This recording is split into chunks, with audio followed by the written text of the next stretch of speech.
Top quality और consistent performance के लिए सिर्फ सिल्वर पंप नाम याद रखना। इसके साथ साथ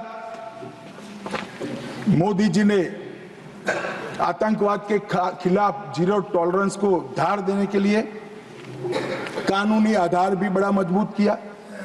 2 अगस्त 2019 में एनआईए एक्ट में संशोधन कर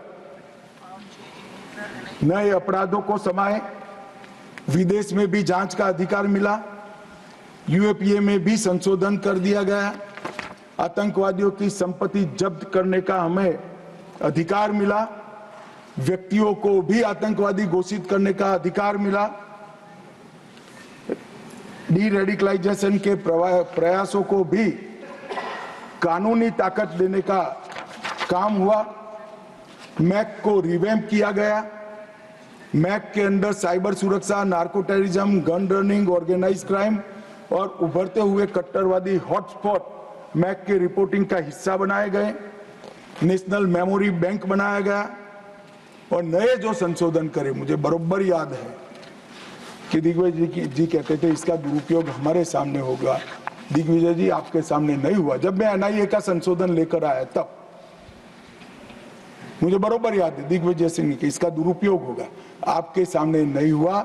हमने 57 आतंकवादियों को आतंकवादी घोषित किया, जिसने देश की सर्वोच्च अदालत में मान्य 23 संगठनों को मान्य।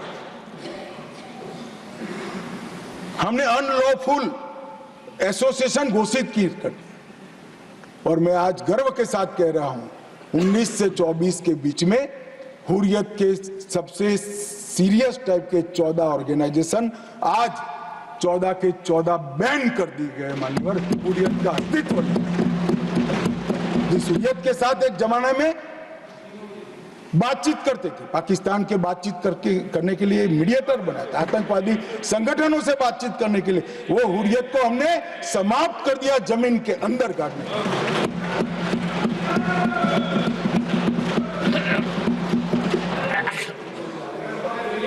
मान्यवर, पीएफआई पूरा सदन जानता है, यहां बैठे या वहां बैठे सब मानते कि पीएफआई आने वाले दिनों में देश के लिए बड़ा खतरा था,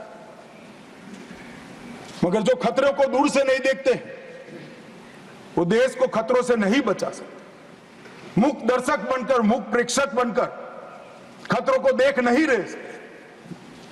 जिनके हाथ में शासन की कमान होती है, इनकी जिम्मेदारी होती है खतरों को दूर से देखकर उसको उगने से पहले, उठने से पहले समाप्त कर देना।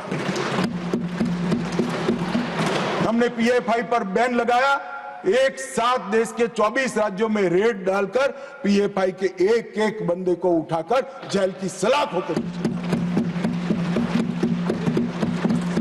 आज संपूर्ण गतिविधि समाप्त हो गई। कुछ लोग पंजाब में भी बिंडरान वाले बनने का प्रयास भी किया, आगे भी बढ़े। सरकार हमारी नहीं थी, फिर भी यही गृह मंत्रालय ने दृढ़ निश्चय कर आज वो असम की जेल में आराम से गुरु ग्रंथ साहब का पाठ। ये नरेंद्र मोदी सरकार, इस सरकार के रहते देश पर खतरे राजनीतिक आइडियोलॉजी के कारण पनपने हम नहीं देंगे। उनको खड़ा होने से पहले ही समाप्त कर दिया जाएगा। मान्यवर, एक जमाने में आतंकवादियों का लिस्टिंग से उनका मृत्यु या अरेस्ट तक का आयुष्य 2 साल और 3 महीना था, आज कुछ दिनों का बच गया है, कुछ दिनों का।